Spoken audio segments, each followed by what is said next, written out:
Full time at London Stadium. Manchester United won. West Ham won. A frustrating result because you wanted to see that guy get his haircut just for that to stop, because I'm tired of that. If anything, like, I'm just tired of seeing that be the thing in the media. Like, United have played good football for a while now, and that has to be the thing that quote unquote overshadows a late equalizer and still a really good run of form for United. But I'm going to break all that down here in my 5 things, and let's just jump into it with number 1, which is Benjamin Šeško. He did it again.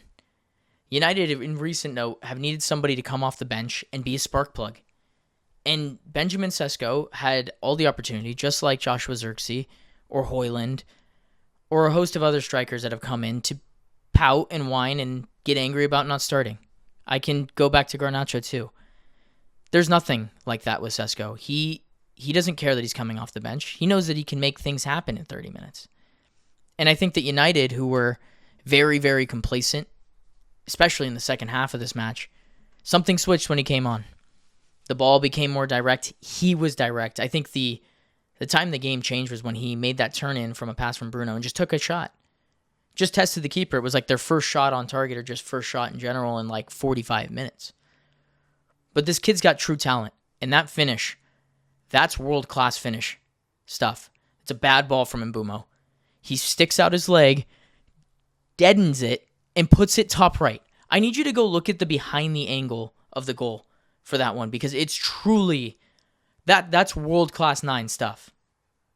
Absolutely world-class 9 stuff, that finish. Had no business being in the back of the net. The little deft, little chip. It's an incredible finish. It's an absolutely incredible finish, and it saved United 2 points here. Or 1 point. It got United a point. And I think I need to give him a special shout out, because he continues to come off the bench and continues to give 100% and continues to make things happen. And I think it's going to be pretty clear that he'll start games here down the end here. I thought that the front 3 against low block today was pretty poor. Really, actually, not pretty poor. They were really poor, especially in the final third in their decision making. I think they needed somebody to be that spark, and Sesko, again, was that spark. So that's lesson number 1. Lesson number 2. The defense crumbled, and it wasn't Maguire, but we knew what West Ham were going to do. It was counterattacking football, and the one counterattack that they really got that wasn't towards the end of the game, like this style of counterattack, Shaw gets beat in the air on something that he shouldn't have gotten beaten on, in my opinion, and then Martinez is just late to close out. And not to say that they had a bad game in general, because I think that both of them actually didn't have that bad of a game, but it's those moments where you need to be perfect. In a game like this, United should be coming away with a clean sheet. And they didn't, and it's because they clicked off for just that half second. And that's the biggest issue with this defense. Is we saw it against Fulham. We saw it again here, where it's just those moments. And I'm not saying they have to be perfect every game, because they shouldn't. And the front line deserves more of the blame in this one, but they had one real opportunity from that. Everything else came from outside the box, except for those last couple counters, which wouldn't have happened if we were just in the game. And that's the difference. That's the difference between 3 points and a draw. So, lesson number 2 is the defensive frailties are still there. They're absolutely still there. Now, lesson number 3. I'm going to keep negative so that I can push into positives to end this. Ahmed was awful today. Absolutely awful. In a game that I thought he could really get at them, because Somerville is kind of a pacey winger. I thought he might be a little gassed, doing a lot of work. Diouf's actually a really good left back, but I just thought that Ahmed's technical ability in this one, where he was going to have the ball at his feet, they were going to give him time on the ball, I thought he could take advantage of it.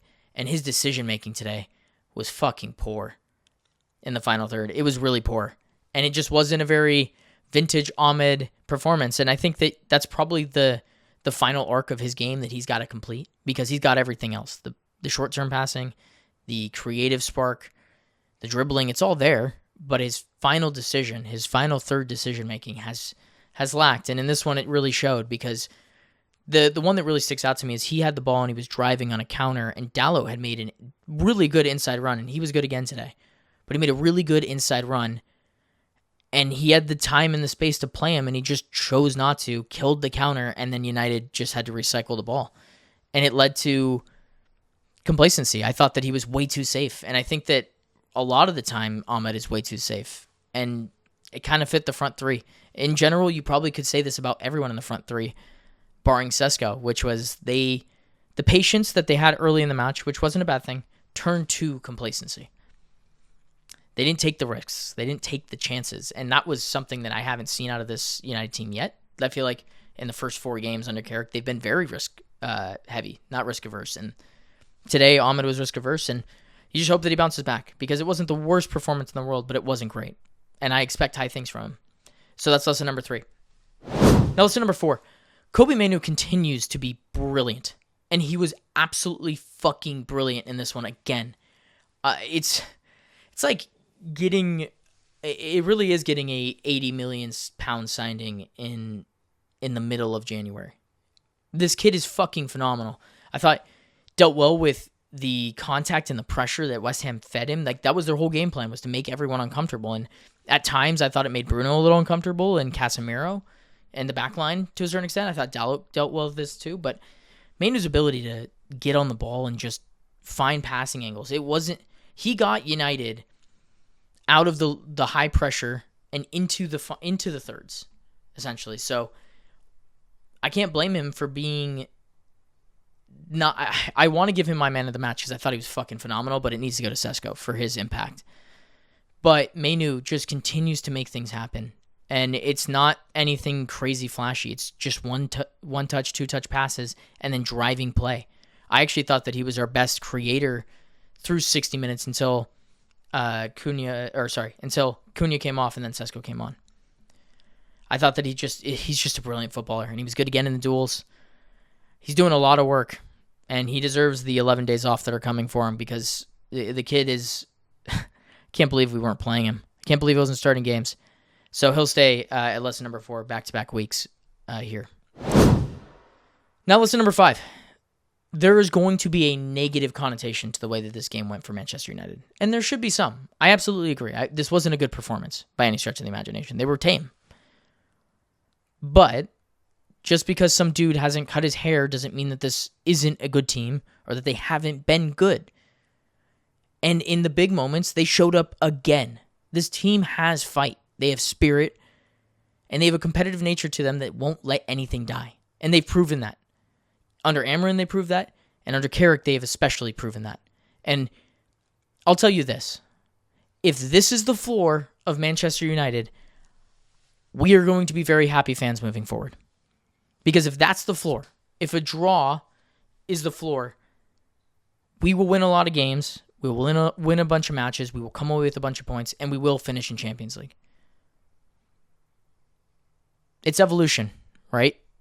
Like I said, first time is new manager bounce. Second time is coincidence. Third time is a heat check. And fourth time going is form. Now, the 5th time would have been just madness, but a little coming down to earth. Like, this team still got flaws, like every other team on earth. And they aren't challenging for a title.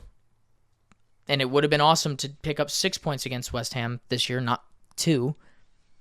But there's still a good team in here. And they're in the top 4 right now. And that draw, as it stands, with Liverpool heading to Sunderland in the next game, 6 points clear of Liverpool. While I would have loved for it to be 8. Trust me, would have loved for that to be 8. If Sunderland can pull off something here and United can sit 6 points with everything going for them, an 11-day rest before Everton, I'm feeling pretty good. And I think everyone else should too. So it's okay to be angry at the performance, frustrated at the performance, absolutely. But the head shouldn't drop because the form is still high. And even if in a game where you sucked, you come away with a draw, that's the mark of a good team. That's the mark of a good team, is when you can come away with points when you're not at your best, especially away from home. United checked all those boxes there. They weren't good. They were away from home, but they came away with a point. Whether that was in the last minute or they had done it in the first minute. This team's got guts, and it's got fight, and it's got spirit. And I know that for them, the last second goal, while they're going to be deflated, they probably wanted that 5th win in a row too, as all competitors do.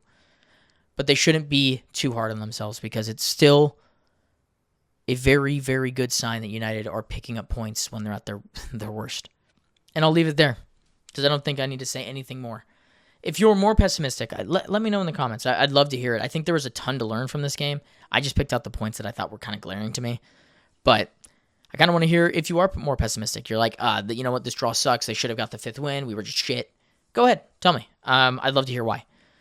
If you're more on the positive side, sorry, go ahead and tell me too. I'm just curious to kind of hear where heat levels, where we're at as fans. But yeah, I'm good there. If you like this content, you like what I do, you can go ahead and hit the subscribe button. Follow the C.O.C network. We have a podcast where we talk about the Premier League, or if you're an American, we have a podcast where we talk about the LA Galaxy, and that's Clash of Cosmos. We have daily content coming out every day, whether that's a podcast clip or short form content. We've got stuff coming out all the time for you guys, and we'd really appreciate if you commented. Let us know how we're doing, or hit the notification bell to stay active on our videos. And obviously, if you subscribe, I will be very, very thankful, as we are on the road to 500 at some point in the future. So I'll leave it there. Thank you guys for listening, and I'll see you guys in the next one. Peace.